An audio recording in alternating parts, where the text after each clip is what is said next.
오늘 여러분과 함께 나누실 하나님의 말씀은 오늘 주제를 가지고 좀 설교를 하기를 원하는데요. 우리가 참 오늘 말씀이 우리에게 너무 능력이 있고 우리에게 놀라운 축복의 말씀이 될 거예요. 정말로 이것 때문에 신앙생활 오래 하면서 또 주여 주여 그토록 많이 부르짖고 그랬지만 우리가 하나님 앞에 축복을 받지 못하고 하나님 앞에 그 약속을 받지 못한 그렇기 때문에 우리 마음속에 늘 믿어도 기쁨이 없고 또 은혜가 없고 감사가 없었던 그런 부분들을 오늘 하나님께서 은혜를 베푸시고 여러분들을 이렇게 만져주실 겁니다. 오늘 마음을 열고 바로 이것이 나를 향한 하나님께서 주시는 그런 사랑이구나 라고 깨닫고 오늘 우리 가운데 혹시라도 이런 모습이 있었던지 이런 것들을 살펴보고 또 이걸 회개하고 고치는 가운데 놀라운 은혜가 여러분께 있을 줄로 믿습니다. 오늘 우리가 나눌 주제는 우리가 무의식 중에 범하기 쉬운 무서운 죄들이라는 제목으로 말씀을 드립니다. 무의식 중에 생각지도 않게 이것이 죄인지도 모르고 의식하지도 못한 상태에서 반복적으로 또는 뜻하지 않게 그냥 저질러 버리고 범하고 버리고 그리고 나서도 깨닫지도 못하는 그러한 부분들이 참 많이 있습니다. 예수 믿고 나서 그러니까 우리가 말씀을 배우고 깨닫고 알게 된 후로 이러한 부분들을 우리가 깨어서 항상 살필 줄 아는 모습이 바로 깨어있는 신앙생활하는 성도의 모습이 될 것입니다. 마지막 때 깨어있다는 성도들의 그런 모습도 마찬가지입니다. 이런 말씀에 대한 자각과 우리들의 삶에 그 말씀을 비추는 그러한 깨어남, 이것이 너무 필요한 것인데요. 그 말씀의 빛을 누구한테? 남들한테 비추지 말고 나한테 조명하고 비출 수 있는 그러한 지혜가 필요하다는 것입니다. 남들한테 비추기 시작하는 순간 막 이 비판이 일어나기 시작하고요. 그 다음에 내 속에서 자리하고 있는 그 지식과 거룩함 때문에 그 남들을 판단하게 돼 있고 정죄하게 돼 있고 이러한 우를 범하는 것들이 우리가 생각지도 못하는 가운데 많이 발생하게 됩니다. 그래서 오늘 여러분과 나눌 주제가 구체적으로 세 가지 우리가 큰 그런 종류의 그 습관화되어 있고 깨닫지 못하는 그런 종류의 죄들이 있는데요. 우리는 이걸 아무것도 아닌 거라고 생각하지만 하나님은 너무 크다고 생각하기 때문에 오늘 우리가 꼭 이 부분을 짚어봐야 합니다. 하나님은 이게 너무 무서운 죄고 무거운 죄고 중한 죄라고 말씀하세요. 첫 번째가 의심하는 죄입니다. 의심하는 죄. 믿음이 있다고 하면서 날마다 의심하면서 날마다 부정적으로 살면서 날마다 하나님이 기뻐하시지 않는 그런 슬픔과 염려와 걱정과 근심 속에 쌓여있는 사람. 예수님을 사랑한다고 하면서 내가 너와 함께 한다고 하는 것을 아멘 아멘 한다고 하면서 실제로 삶에서는 그렇게 사는 사람이에요. 이게 죄가 아닌 것 같아도 주님은 엄청난 죄라고 말씀하세요. 인생이 왔다 갔다 합니다, 여러분. 이거 빨리 우리가 내려놓고 고쳐야 합니다. 그리고 이것이 어떤 균형 잡힌 그 다음에 이 전천후 믿음의 사람, 신앙인으로서 이게 완전히 담금질 되어지는 그런 연단이 필요하다는 사실이에요. 흔들리지 말아야 합니다. 변하지 말아야 해요. 오늘 은혜 반짝했다 내일 푹 수그려져 갖고 우울하게 그 음침한 곳에 빠져 있고 말이죠. 도대체 하루 해 떴다 하루 구름 꼈다 하루 해 떴다 하루 구름 꼈다 하는 우리들의 인생들이 빨리 구름 가운데서도 소망을 잃지 아니하고 항상 하나님이 원하시는 그러한 기쁨과 소망과 사랑 속에 거할 수 있는 성도, 전천으로 이러한 신앙을 지켜고 믿음을 지켜갈 수 있는 성도, 바로 이것을 하나님이 원하시고 우리를 그렇게 연단시키기 위해서 훈련하는데요. 아직도 거기에서 자라나지 못하고 그 테두리 안에서 뱅뱅 돕니다. 사랑이 느껴지고 은혜가 될 때는 그냥 반짝하다가 그냥 돌아서서 그냥 맥없이 자빠지고 시험에 빠져버리고 옛날로 돌아가 버리고. 얼마나 하나님이 우리를 통해서 안타까워하실까요? 여기에서 우리는 빨리 자라나야 될 것입니다. 우리 첫 번째로 본문, 성경 본문 마가복음 11장 20절 말씀을 한번 찾아보겠습니다. 의심이 얼마나 무거운 죄인지, 의심이 마가복음 11장 20절에서 24절 말씀입니다. 저희가 아침에 지나갈 때 무화과 나무가 뿌리부터 마른 것을 보고 베드로가 생각이 나서 여짜오되 랍비여 보소서 저주하신 무화과 나무가 말랐나이다. 예수께서 대답하여 저희에게 이르시되 하나님을 믿으라. 내가 진실로 너희에게 이르노니 누구든지 이 산더러 들리어 바다에 던지우라 하며 그 말하는 것이 이룰 줄 믿고 마음에 의심치 아니하면 그대로 되리라. 그러므로 내가 너희에게 말하노니 무엇이든지 기도하고 구하는 것은 받은 줄로 믿으라. 그리하면 너희에게 그대로 되리라. 아멘. 우리 삶 속에서 왜 기도의 응답이 없는가, 그리고 왜 그렇게 더디 응답하시는가의 문제를 구체적으로 설명해 주시는 구절입니다. 기도는 우리의 믿음이 있어야 응답됩니다. 오늘 성경 말씀에 의지해서 우리가 기도의 응답이 되지 않는 이유를 찾는다면 믿음이 없기 때문에 안 되는 거예요. 기도하면서도 기도하는 자신이 그 기도에 응답될 것을 믿지를 않아요. 그러면서 기도한다고 앉아 있어요. 이렇게 드려지는 기도는 응답 받을 것을 생각지도 말아라는 것입니다. 야고보서 1장에서도 기도하고 구하고 의심하면 너희가 받을 줄로 생각하지 말라고. 의심이 그만큼 무서운 죄입니다. 축복도 받지 못하게 하고 우리를 하나님 앞에 죄인이라고 그렇게 우리를 정죄받게 만드는 그런 악한 죄라는 것이에요. 의심. 여러분, 의심한다고 세상에서 죄인이라고 감옥 가지 않잖아요. 그렇죠? 하나님의 나라에서는 죄인이라고 감옥 갑니다. 의심하면. 무서운 죄예요. 여러분, 하나님 날마다 우리에게 은혜를 주시고 믿음을 주시고 또 말씀을 주시고 깨달음을 주시고 긍정적인 항상 소망을 품게 해주시고, 그럴 때마다 그 은혜를 놓치지 마십시오. 헛되이 쏟지 마십시오. 여러분, 의심 한번 함으로 모든 게 쏟아집니다. 모든 게 날아가 버려요. 물거품이 됩니다. 의심은 그만큼 무서운 겁니다. 근데 마귀는 우리에게 찾아와서 항상 날마다 범사에 의심하게 만듭니다. 거기에 그냥 속절없이 넘어져 버렸던 삶을 살았던 것이 우리들에 의한 모습입니다. 그리고 이것이 죄인지도 모르고 또 동일한 죄를 날마다 저지르고 살았던 것이 우리들의 모습입니다. 초신자들은 거기에 머무른다 할지라도 이제 신앙이 어느 정도 자라나고 성숙되어져 가기를 원하는 성도들은 반드시 이러한 나를 향한 그런 살피는 모습이 있어야 될 것입니다. 하나님께서 예수님께서 왜 무화과 나무가 말라버렸습니까? 제자들이 질문했을 때 대답을 뭐라고 그랬습니까? 왜 말라버렸는지 이유를 설명해 주지 않고 하나님을 믿으라 라고 대답해 주셨어요. 그 물음에 대한 적절한 대답 같지가 않죠? 그런데 가장 중요한 한마디를 핵심으로 말씀해 주신 거예요. 이것이 왜 무화과 나무가 말랐는가? 그 무화과 나무는 어떤 무화과 나무였습니까? 잎만 무성하고 열매를 맺지 못한 무화과 나무였습니다. 그것을 상징적으로 잎만 무성한 신앙생활하는 믿는 자들의 모습을 비유로 생각해 보아야 할 것입니다. 잎만 무성하고 열매 맺는, 날마다 은혜만 받고 믿는 체하고 그렇게 신앙생활하는 것처럼 보여지지만 들여다봤더니 믿음의 열매는 아무것도 없네요.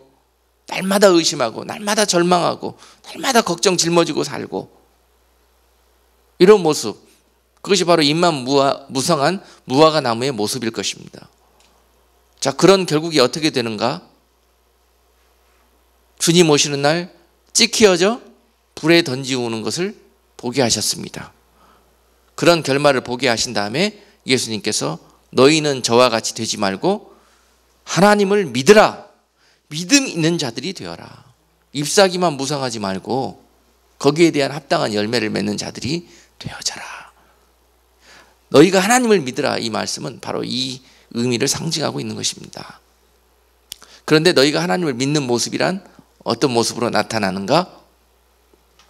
그 뒤에 설명하고 계셔요. 23절에서 오늘 방금 읽었던 23절과 24절에서 두 가지를 말씀하시는데 무엇이 의심치 않고 하나님을 믿는 모습인가? 첫 번째가 23절 내가 진실로 너희에게 이르노니 누구든지 이 산더러 들리어 바다에 던지우라 하며 그 말하는 것이 이룰 줄 믿고 마음에 의심치 아니하면 그대로 되리라.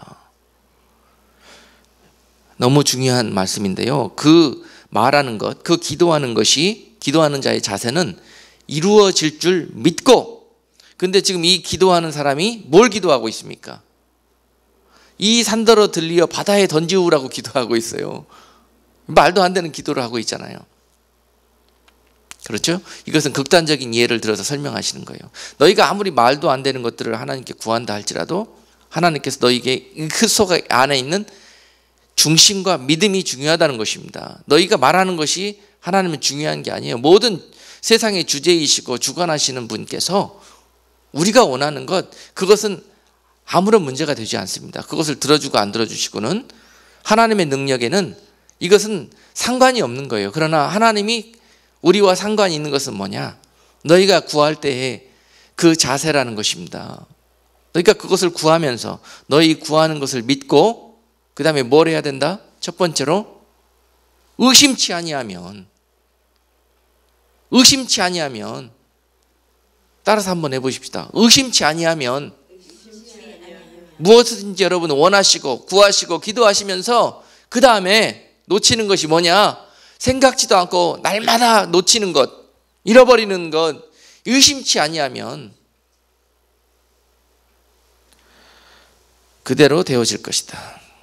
그대로 되지 않은 이유는 여러분들 날마다 의심했기 때문에 구하고 기도하고 백날 나와서 철야 기도하고 날마다 쉬지 않고 날마다 나와서 기도하고 그래도요 의심하면 안 됩니다. 한 번을 기도하시더라도 하나님 앞에 응답받는 기도는 의심하지 않는 기도입니다. 의심하지 않는 기도. 많은 분들이 놓치고 있는 부분이에요. 많은 분들이 열심히 기도하려고만 열심을 내지요. 의심하지 않는 것. 기도하고 난 다음에 축복이 찾아오고 응답이 찾아오기 전에 내 마음속에 마귀가 가만히 두지를 않습니다. 찾아오고 이 응답이 이루어지지 않기 위해서 의심하게 만드는 거예요. 마귀가 찾아와서 후속 작업이. 우리가 기도하고 성전을 나오는 순간, 기도하는 그 자리를 나오는 순간부터 마귀는 달라붙습니다. 그리고 난 다음에 우리를 의심하게 만드는 거예요. 방금 기도를 했는데 이게 도대체 내가 생각해도 안 될 거야. 나오면서 그러고 있어요. 이것이 얼마나 악한 죄인지 여러분. 악한 죄입니다. 악한 죄. 이것이 때에 따라서는 지옥에 빠질 수 있는 죄예요, 여러분. 근데 이것을 우리가 중하게 생각하지를 않는다니까요. 그리고 우리는 기도했다 그러고 모든 탓을 다 하나님 앞에 돌려버립니다. 자, 두 번째, 여러분 의심이 얼마나 무서운 죄고 우리의 축복을 앗아가 버리는 악한 마귀의 계계인지요. 그 다음에 24절에서 이와 같이 또 말씀하세요. 그러므로 내가 너희에게 말하노니 무엇이든지 기도하고 구하는 것은 받은 줄로 믿으라. 그리하면 너희에게 그대로 되리라. 뭐 하라고요? 기도 그렇게 해놓고 그 다음에 후속 작업이 중요하다 그랬습니다. 후속 작업, 기도하고 난 다음에 의심하지 말 것이요. 두 번째 뭐 하라? 기도하고 구한 것을 이미 받은 줄로 믿어버리라는 거예요. 선포해버리라는 것입니다. 놀라워요. 내 속에 암병이 있습니까? 여러분, 저 산이 들리워서 바다에 던지라고 해도 믿음으로 구하면 그대로 된다고 하셨는데 말씀이 그렇게 말씀하고 계십니다. 그런데 말이죠, 내 속에 암병이 있습니까? 이 암병이 진짜 구하고, 주님 나 이 암병 때문에 너무 힘들고 괴롭습니다. 주님의 이름으로 오늘 그 능력으로 오늘 이 암병이 완전히 내게서 떠나가도록 역사해 주시옵소서. 아멘. 그리고 나서 돌아서서 된 줄로 믿고 나는 이제 암병 끝났다. 내 속에서 더 이상 이 암병은 역사하지 못한다. 믿고 선포하고 돌아서지 아니하면 그대로 된다는 것이에요. 이것이 기도의 능력이고 말씀의 능력입니다. 내 속에서 아직 믿지 못해. 아무래도 그렇지. 병원 한번 가지 않았는데 기도했다고 이게 나았을까? 내 속에서 수시로 이런 의심과 내 속에서 질문이 나옵니다. 이것을 누가 합니까? 이것을 누가 해요? 마귀가 합니다. 마귀가. 그런데 여러분, 우리가 마귀가 하는 것이라고 생각도 못하고 자연스러운 나의 삶의 한 부분이 되어져 갖고 우리는 이 의심을 밥 먹듯이 했습니다. 예배 드리고 나서도 하고 기도하고 나서도 하고 또 여러 가지 여러분 삶에서 돌아가 갖고 오늘 예배할 때에는 그렇게 은혜롭고 그 충만한 기쁨 속에서 돌아갔지만 얼마 버티지 못하고 3시간도 버티지 못하고 3일도 버티지 못하고 우리는 다시 의심 속으로 돌아갑니다. 이런 삶을 오늘 우리 구주 예수 그리스도의 이름으로 선포하고 청산하십시다. 우리. 예? 내 삶에서는 더 이상 부정적이란 의심이란 있을 수가 없어. 나는 더 이상 어떻게 하든지 하나님이 기뻐하시지 않는 모든 모습과 생각과 내 믿음의 그런 행위들을 이제 절제하고 삼가하겠다. 이러한 모습을 지켜가는 것이 거룩입니다. 거룩이에요. 생명이 왔다 갔다 합니다. 여러분, 이것이 믿음이 정말 많이 있고 예수님 옆에 붙어 다녔던 사람들도 이것을 지켜내지를 못했어요. 단적인 예로 요한복음 11장 12장에 보시면은 마르다와 마리아의 비유가 나옵니다. 그렇죠. 우리가 여기 이 부분에 있어서도 어떤 선입견을 갖고 있는 것이 마리아는 예배할 때 다른 데 헌눈 팔지 않고 예수님의 앞에 나와서 말씀을 잘 들었기 때문에 축복을 받았고, 마르다는 예배해야 될 때 또 기도해야 될 때 그거 안 하고 나가서 봉사한다고 말씀을 듣지 않고 예배를 드리지 못했기 때문에 주님이 기뻐하시지 않았고, 이렇게 우리가 선입견을 알고 있는데요, 그렇지 않습니다. 본문을 잘 읽어보면은 제가 읽어드릴게요. 요한복음 11장 39절에 보면은 마르다의 경우입니다. 마르다가 결국은 주님께서 마르다에게 아주 엄청난 응답을 해주셨습니다. 그런데 마르다가 습관처럼 아까 이야기했듯이 의심하고 하나님 은혜를 베풀어주고 또 응답을 해주셔도 그거에 대해서 받아들이지 못하고 의심하고 또 생각해보고 부정적인 마음을 갖고, 이런 것이 아주 마르다에게는 너무 보이지 않게 익숙해져 있었어요. 그래서 주님께 기도했잖아요. 내 오레비가 죽었습니다. 빨리 와서 살려달라고 간절히 간청하고 기도했잖아요. 그런데 주님이 찾아오셔서 은혜를 베풀어 주셨고 네 오라비가 살아났다고 그랬습니다. 무덤문을 열으라고 그랬어요. 그가 나올 것이라고. 그랬는데 마르다가 뭐라고 대답하고 있습니까? 요한복음 11장 39절 제가 읽어드릴게요. 예수께서 가라사대 돌을 옮겨 놓으라 하시니 그 죽은 자의 누이 마르다가 가로되 주여 죽은 지가 나흘이 되었음에 벌써 냄새가 나나이다. 이렇게 말씀하고 있어요. 이 마르다의 이 발언은, 마르다의 이 고백은 정말 불신앙과 믿음 없는 그 자체입니다. 하나님의 능력을 눈앞에서 거부하고 있어요. 무엇으로? 우리들의 상식으로, 세상의 이치로. 그렇죠? 지금 주님이 바로 앞에서 네 오라비가 살아났다는 거예요. 무덤물을 제치라고 그랬습니다. 믿음은 반드시 행동이 수반한다 그랬습니다. 그 믿음에 수반되는 행동을 뭐라고 그랬습니까? 우리가 순종이라고 그랬습니다. 순종. 순종은 반드시 행동이 수반됩니다. 행동이 수반되지 않는 것은 믿음이 아니에요. 믿음이. 그래서 행함이 있는 믿음이 그렇게 중요한 거예요. 깨달아지고 안에 생각으로만 머물고 있으면 뭐합니까? 이것이 동적인 행동으로 표현되어야 이것이 믿음인 것입니다. 자, 마르다 속에는 그래, 주님이 살아나셨다니까 살아나셨겠지, 그럴 수도 있습니다. 그러나 그것을 믿는다면 무덤물을 제쳤어야 됩니다. 마르다. 그런데 주님이 말씀하셨어도 주님을 설득시킵니다. 주님, 잘 생각해 보세요. 내 오레비가 죽은 지 나흘이 됐습니다. 그래서 죽은 자의 몸에서 나는 썩는 냄새가 나고 있는데 어떻게 이런 사람이 살아날 수가 있습니까? 라고 물어보잖아요. 여러분, 이것이 죄가 아닌 것 같죠? 아닌 것 같죠? 엄청난 죄입니다, 이것이. 그런데 우리는 이것이 죄인 줄 모르고 마르다처럼 이렇게 살았어요.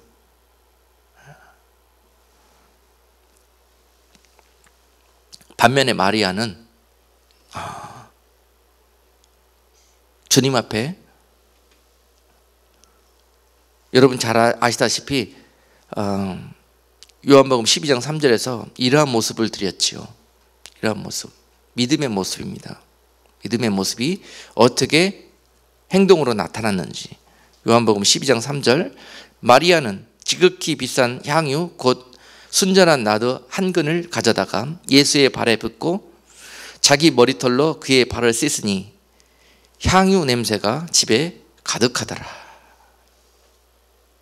여러분, 똑같이 마리아와 마르다가 지금 냄새를 풍기는데요.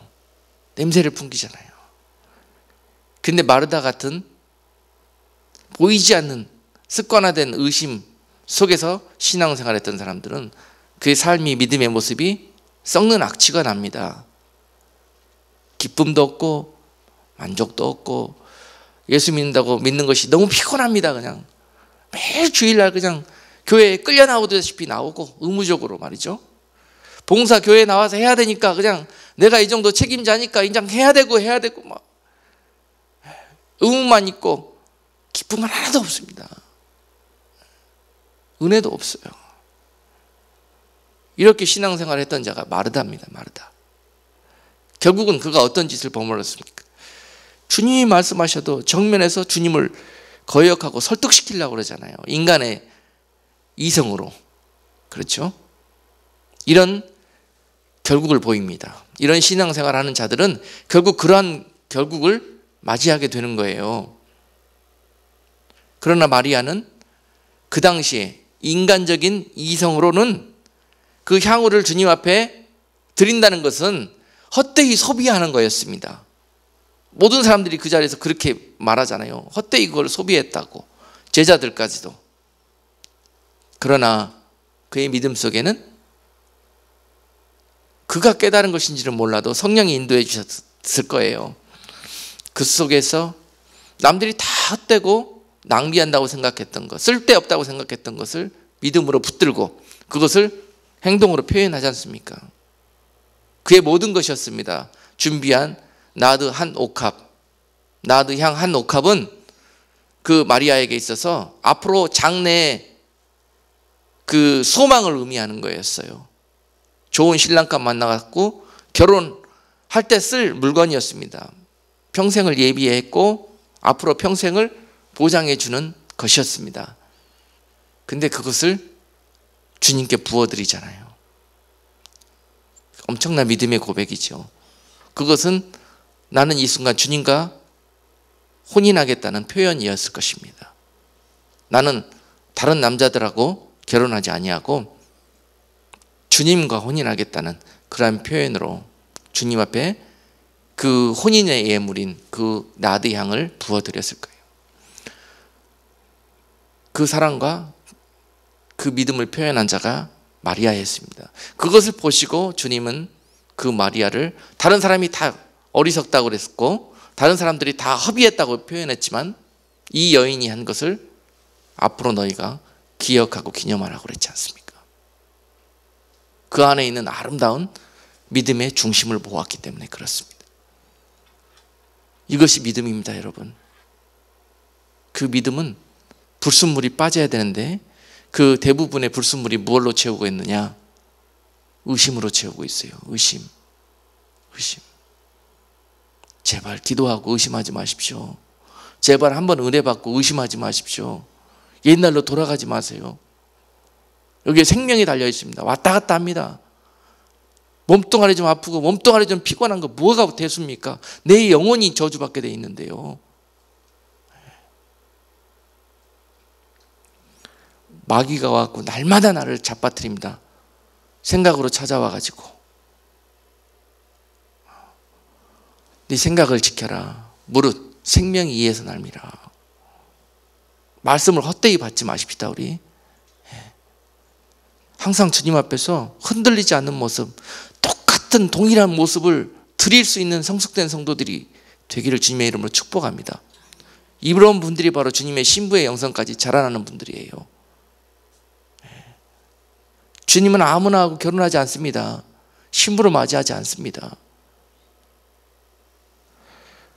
주님의 신부가 되기를 원하십니까? 두 번째 주제인 우리가 생각 없이 범하는 무서운 죄, 의심 다음에 번하는 무서운 죄, 비판입니다. 비판.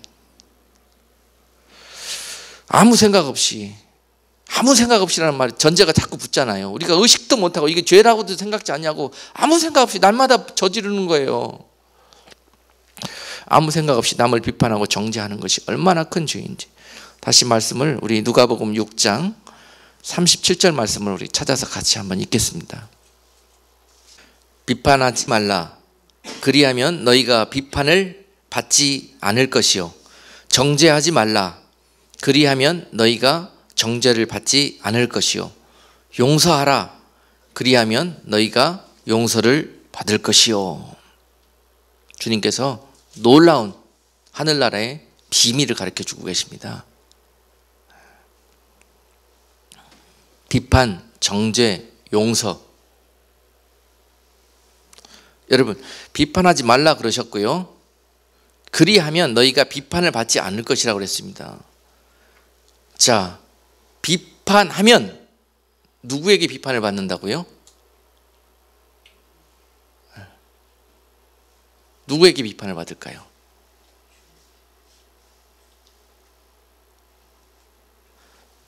비판을 일삼는 자들은 세상 사람들에게도 비판을 받습니다. 뿐만이 아니라 나아가서 장차 누구한테 받느냐, 이것이 중요한 거예요. 주님 앞에서 비판을 받게 되는 거예요. 정죄하지 말아라. 너희가 정죄를 하게 된다면 어떤 일이 벌어질 것인가? 너희가 이 세상에서도 남들에게 헤아림을 받지 못하고 정죄를 받는 것뿐만이 아니라 장차 나에게 나왔을 때 나의 심판대에서 너희 또한 정죄받게 되리라. 이것을 말씀하고 계시는 거예요. 얼마나 무서운 겁니까, 여러분? 용서해라. 너희가 용서하지 못하는 삶을 산다면 세상도 너희를 용서하지 않을 것이고, 또한 장차 내 앞에 왔을 때 나 또한 너를 용서치 않으리라는 것입니다. 용서가 얼마나 축복입니까, 여러분? 그렇죠?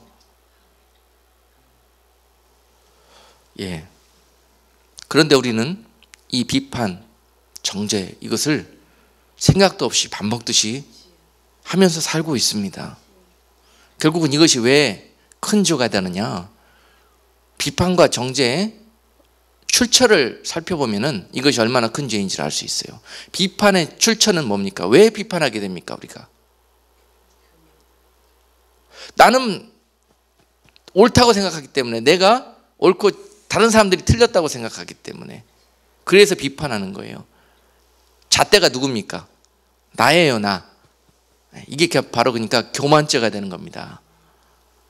비판의 이유는 뭐야? 비판하는 이유는 교만하기 때문에 비판하는 거예요. 교만하기 때문에. 어린아이와 같은 사람들은 비판 안 합니다. 내가 어린아이와 같은데 뭘 보고 누굴 비판하고 잘못했다고 그럽니까? 그렇죠. 돛질 개찔입니다. 내가 조금 더 나을 뿐이에요. 그러니까 하나님 보시기에는 거의 뭐 대동소이합니다. 우리들 인간들의 모습이. 형제가 형제를 비판할 수가 없어요. 그래서 마태복음 7장은 뭐라고 말씀하시냐면요, 비판을 받지 아니하려거든 비판하지 말라. 너희의 비판하는 그 비판으로 너희가 비판을 받을 것이요 너희의 헤아리는 그 헤아림으로 너희가 헤아림을 받을 것이니라. 어찌하여 형제의 눈 속에 있는 티는 보고 네 눈 속에 있는 들보는 깨닫지 못하느냐. 보라, 네 눈 속에 들보가 있는데 어찌하여 형제에게 말하기를 나로 네 눈 속에 있는 티를 빼게 하라 하겠느냐. 외식하는 자여, 먼저 네 눈 속에서 들보를 빼어라. 그 후에야 밝히 보고 형제의 눈 속에서 티를 빼리라. 아멘. 주님께서 여기에 대한 처방을 어떻게 주십니까? 하지 말라, 하지 말라, 하지 말라 하면서 무엇을 보게 하셔요? 내가 옳다고 여기고 의롭게 여기는 나를 보게 하시는 거예요. 네가 비판하는, 정죄하는 그 상대에게서 티만한 흠이 보인다 함으로 말미암아서 그것을 네가 입에 담느냐. 네가 볼 수 없으나 네 속에는 뭐가 있다? 들보만한 티가 있다는 것입니다.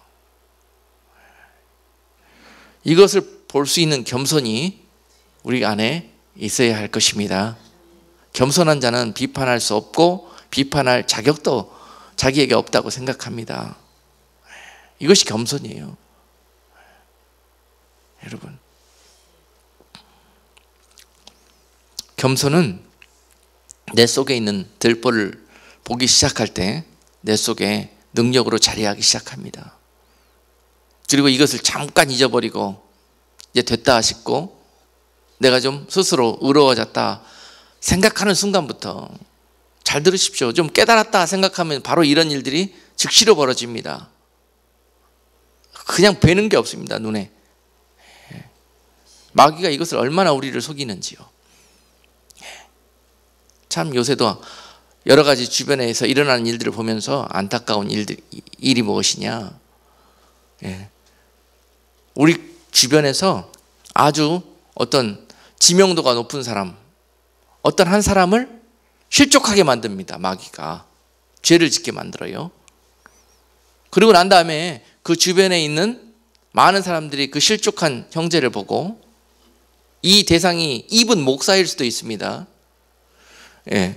이렇게 만들어 놓고 너나 할 것 없이 세상에 어떻게 사람이 돼갖고 그럴 수가 있고 어떻게 목사가 돼갖고 그럴 수가 있느냐. 주변에 있는 모든 사람들에게 그렇게 말하게 만듭니다. 이것을 시키는 자가 누구다?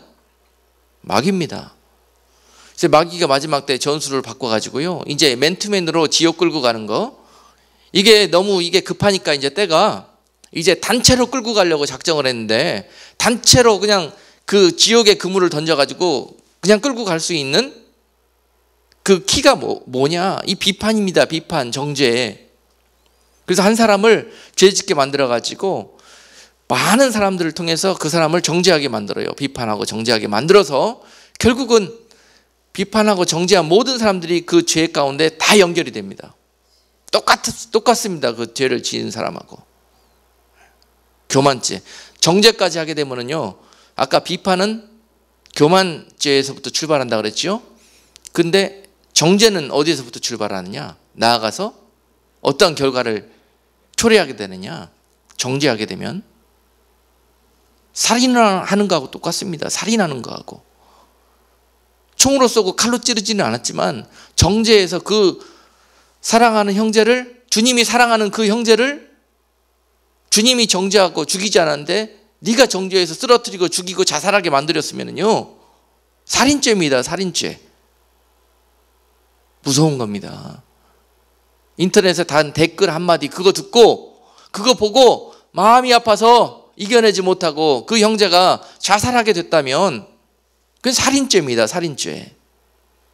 나는 아무 생각도 없이 그 살인죄를 저지른 거예요. 죄라고 생각지도 않습니다. 그거 하고 나서. 오히려 정죄합니다. 잘 죽었다고. 그런 목사는 죽어도 싸다. 하나님이 심판받아서 그렇게 됐다. 엄청난 말들을 함부로 쏟아냅니다.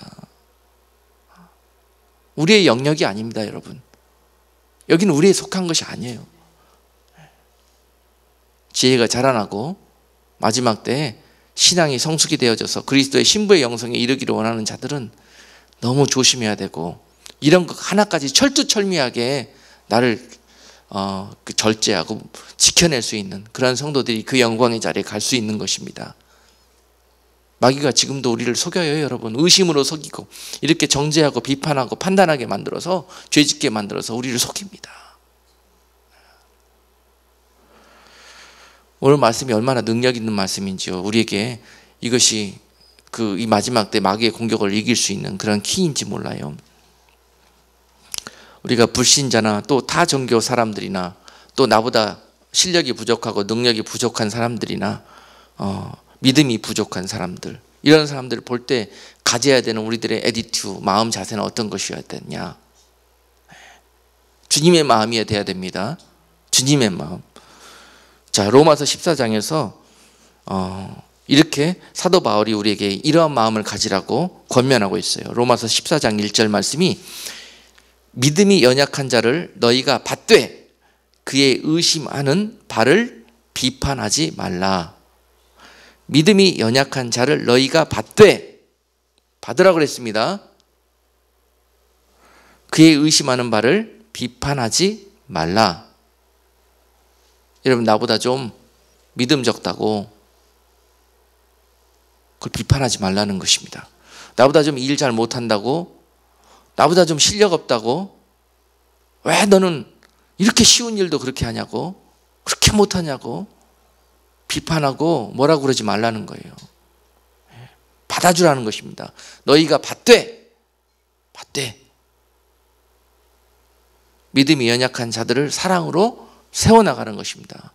사랑이 없는 사람은, 주님의 마음이 없는 사람은 비판할 자격이 없습니다. 아셨습니까?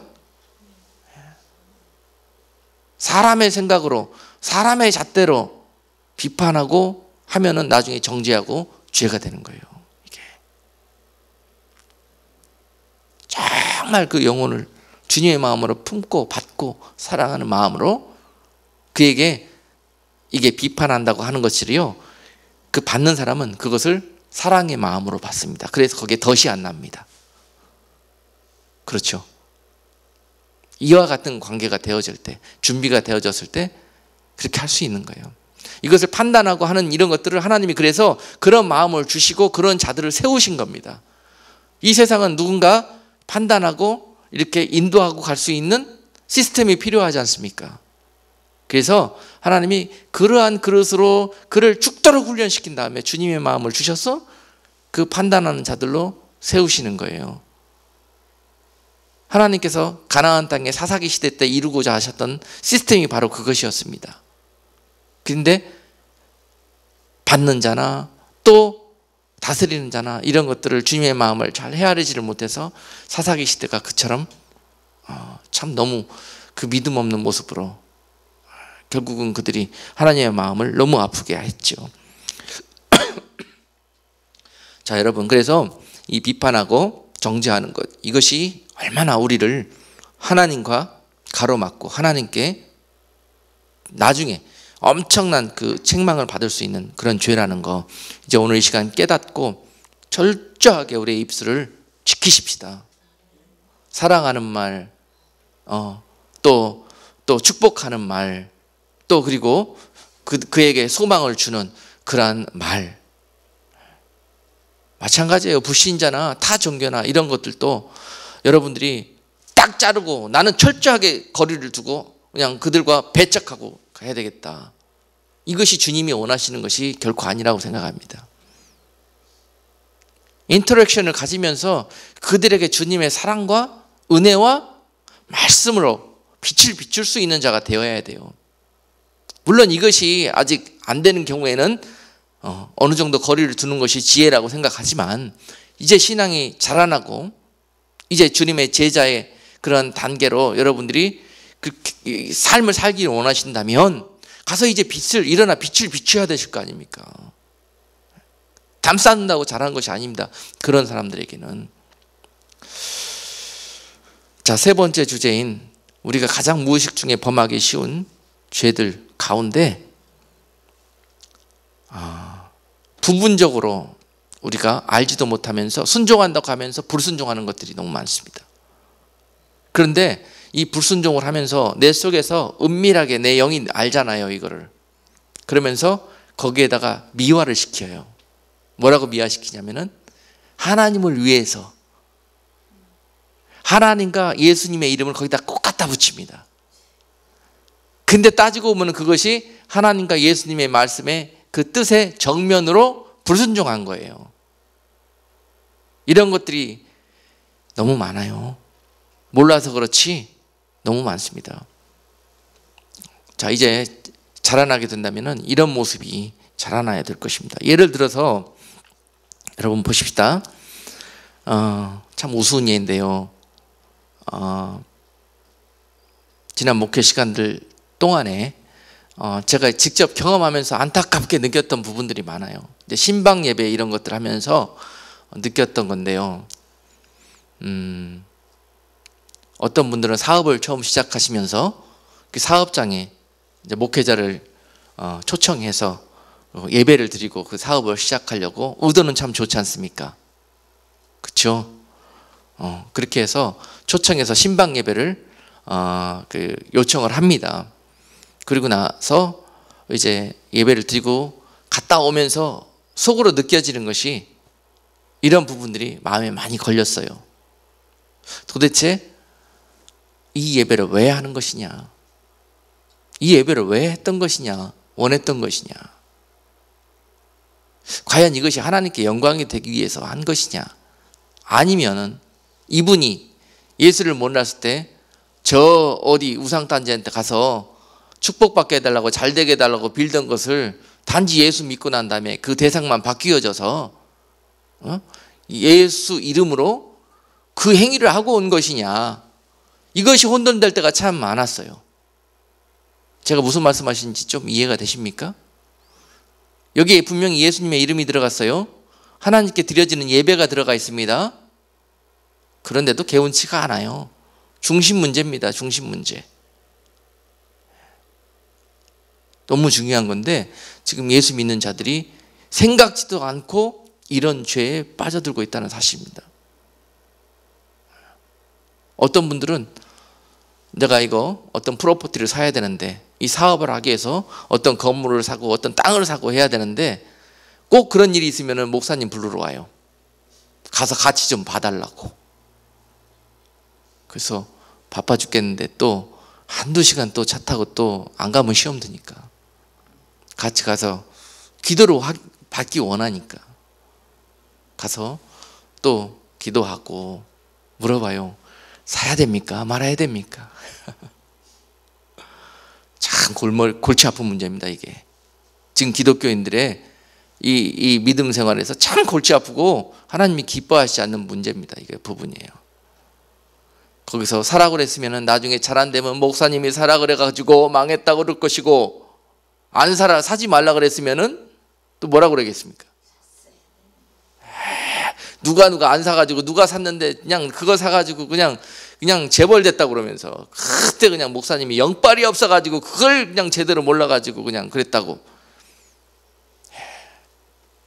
왜 이렇게 신앙생활 하려고 하십니까? 하나님을 믿는다고 그러면서, 하나님께 기도하고 하나님의 뜻을 묻는다고 하면서 이렇게 묻지 마세요, 여러분. 이렇게 살았던 자의 대표가 누구냐? 사울입니다.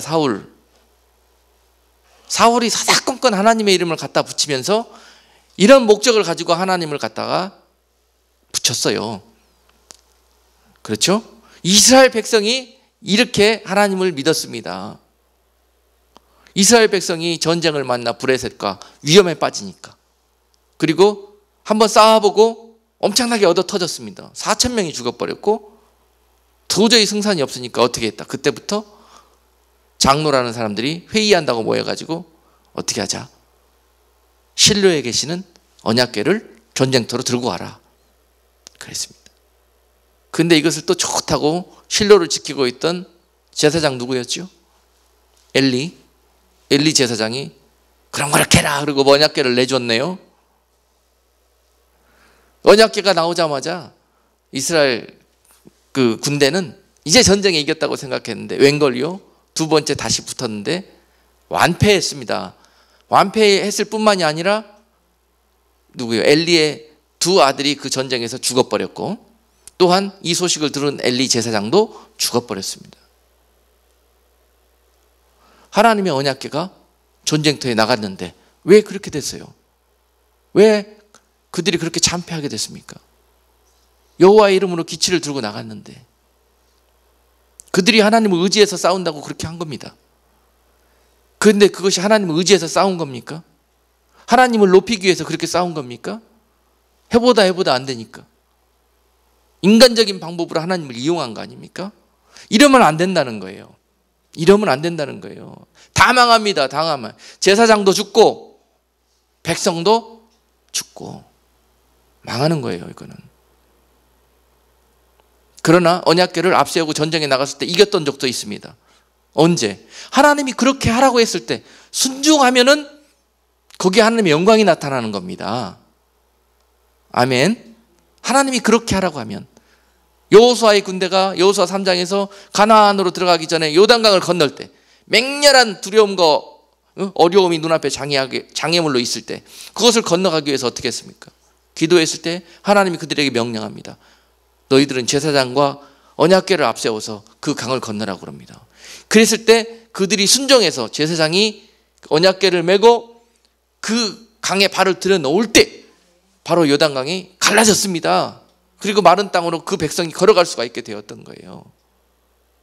무엇이 차이입니까? 무엇이 차이예요? 하나님의 명령에 우리가 이성과 그 모든 한계를 초월해서 순종했을 때 역사가 나타나는 것이고 하나님의 이름을 사람의 유익을 위해서 이용해 먹으려고 할 때 거기에는 엄청난 불순종에 따른 대가가 따릅니다.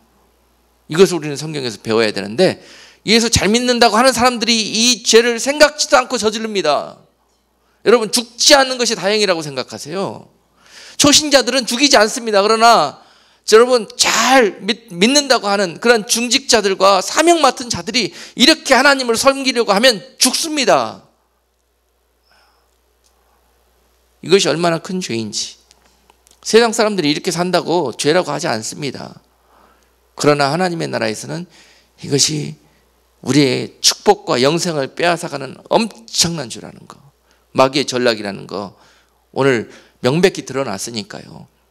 이제는 의식하면서 사십시다. 무의식적에 생각 없이 그렇게 살지 마시고 의식하면서. 왜 의심하십니까? 왜 비판하고 정죄하고 왜 여러분 보이지 않게 예수님 이름 사용해가면서 내 삶의 유익을 위해서 그렇게 하나님을 갖다 막 끼워 맞추시게 하시려고 하십니까? 이것이 지혜로운 사람처럼 보이지만 이것 때문에 여러분들이 망합니다.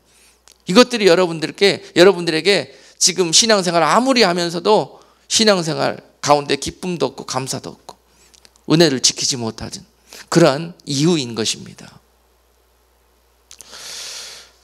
오늘 여러분께 정말 성경에서 많은 부분들을 우리가 이런 모습으로 살펴봐야 되겠지만은 오늘 여기까지 하나님께서 우리에게 구체적으로 꼬집으면서 들춰주신 이런 문제들을 내가 그랬다. 이 시간 과감하게 정말 겸손한 모습으로 주님 그 죄인이 그 범인이 바로 납니다. 내가 쉴 새 없이 의심했고 내가 쉴 새 없이 정죄했고 판단했고 내가 쉴 새 없이 하나님의 이름을 망령되게 일컬으면서 내 삶에 이용해 먹었다고 그렇게 고백하면서 여러분들 앞으로 내 삶을 주님 앞에 결단하고 돌이키겠다고 오늘 이 시간 주님 앞에 기도하십시오. 우리의 죄가 주홍빛 같을지라도 주님의 보혈로 양털처럼 오늘 이 시간 씻어주시면서 우리에게 이와 같이 이제 여러분들이 그토록 원하시는 그런 아름답고 성숙된 그리스도의 신부의 모습으로 그 삶이 거듭나게 되실 것입니다. 기도하겠습니다. 고마우신 하나님, 오늘 우리가 이처럼 악한 죄인지도 모르고 숨쉬듯이 밥 먹듯이 저질렀던 이러한 지난 시간들을 주님 용서해 주시고 우리 마음속에 정말 진심을 다해서 주님 앞에 돌이키며 회개할 때 정말 우리 가운데 영적으로 거듭남과 새 삶이 시작될 수 있도록 은혜를 베풀어 주시기를 원합니다. 원수 마귀가 오늘도 자지도 않고 쉬지 않고 우리에게 찾아와서 이러한 생각 속에 우리를 미혹하는 것들, 이제는 성숙되고 두 번 다시 넘어지지 아니하며 당하지 아니하는 그러한 성도들로 오늘 이 시간 무장시켜 주시옵소서. 예수 그리스도 이름으로 감사하고 기도드리옵나이다. 아멘.